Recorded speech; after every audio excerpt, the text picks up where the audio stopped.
Renungan Hari Jumat 19 November 2021.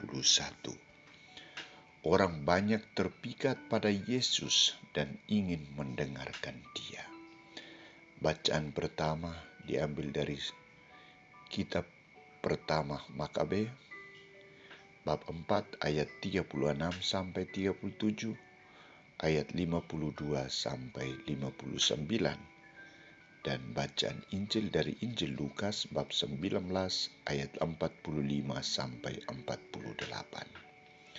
Saudara-saudariku terkasih, seorang koster selalu mengeluh melihat ulah umat yang tidak bertanggung jawab, selalu membuang sampah, meninggalkan tisu, kulit permen di dalam gereja. Koster ini spontan mengatakan rupanya ada yang datang ke gereja bukan untuk berdoa tetapi untuk makan-makan.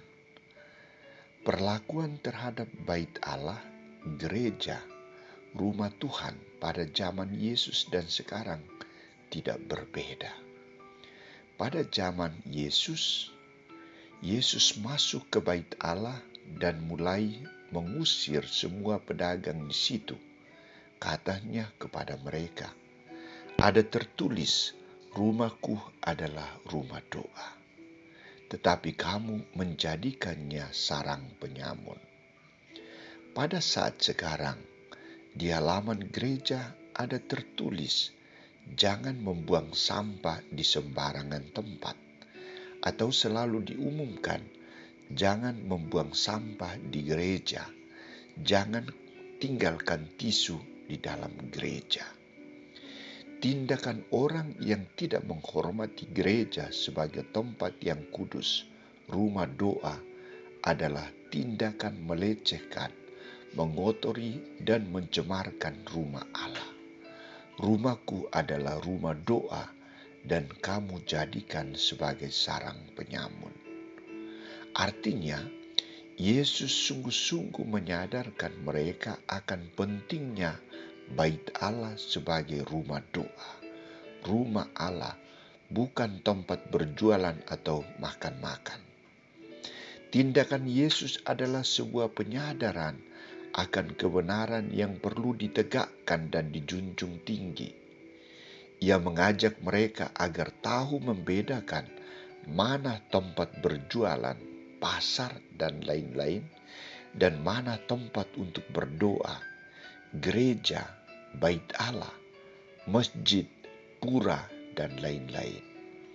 Ia mengusir dari rumah Allah orang fasik, orang tamak, dan mereka yang merusak tujuan rohani yang benar di dalam bait Allah.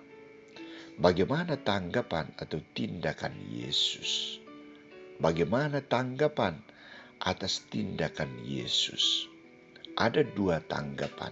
Pertama, imam-imam kepala dan ahli-ahli Taurat serta orang-orang terkemuka dari bangsa Israel berusaha untuk membinasakan Yesus karena mereka tidak setuju dengan tindakannya. Mereka menilai Yesus terlalu membatasi kebebasan mereka untuk berbuat sesuatu di dalam bait Allah. Mereka menilai Yesus sebagai pribadi yang mau menghancurkan popularitas mereka di dalam bait Allah. Mungkin juga bait Allah mau dijadikan sebagai sumber pemasukan mereka. Tanggapan yang kedua dari orang banyak.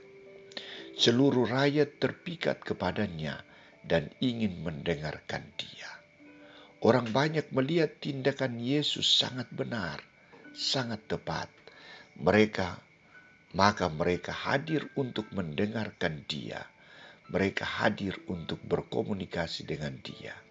Mereka hadir untuk dekat dengan Dia di dalam bait Allah. Mereka mendukung Yesus agar terus-menerus memperjuangkan dan menegakkan kebenaran Allah. Saudara-saudariku terkasih, kita sering juga tidak menggunakan gereja secara baik dan benar untuk berdoa atau sebagai tempat doa. Kadang kita bercerita Bahkan ada yang makan-makan, merokok, dan tidak menjaga keheningan saat berada di dalam gereja. Kita perlu memohon kepada Yesus untuk masuk ke dalam diri kita dan membersihkan pikiran, hati, dan kehendak kita sehingga kita juga bersih. Kita perlu dibersihkan dari kebohongan, kepalsuan, kemunafikan, keinginan berlebihan akan hal-hal duniawi, dan menyepelekan hal-hal surgawi. Mari kita jadikan gereja sebagai rumah Allah, rumah Yesus, rumah doa kita, dan bukan sebagai sarang penyamun. Semoga